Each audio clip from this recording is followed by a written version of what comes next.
تازہ ترین ویڈیوز کے لیے چینل کو سبسکرائب کر کے بیل آئیکن اور آل نوٹیفیکیشن پر کلک کریں تاکہ آپ کو ملے ہر اپڈیٹ سب سے پہلے۔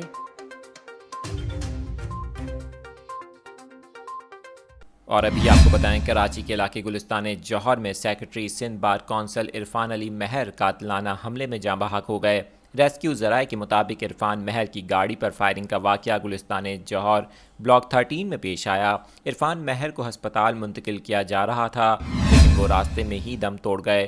پولیس کے مطابق ملزمان نے عرفان پر قریب سے کئی گولیاں ماریں اور موقع سے فرار ہو گئے، جبکہ وکیل رہنما نعیم قریشی ایڈوکیٹ نے بتایا ہے کہ 45 سالہ عرفان مہر گلستان جوہر کے رہائشی تھے اور اپنی بچی کو اسکول چھوڑنے کے بعد جا رہے تھے جس وقت دو ملزمان نے ان کی گاڑی پر فائرنگ کی۔ آپ کو بتائیں کہ اس حوالے سے پولیس کا کہنا ہے کہ واقعے کے وقت عرفان کی گاڑی میں ان کے ہمراہ ان کا بھتیجا بھی موجود تھا جو محفوظ رہا۔ اس حوالے سے پولیس نے مزید بتایا ہے کہ عرفان کو 3 گولیاں ماری گئیں۔ پولیس نے جائے وقوع سے 3 پستول کے خول بھی برآمد کر لیے ہیں۔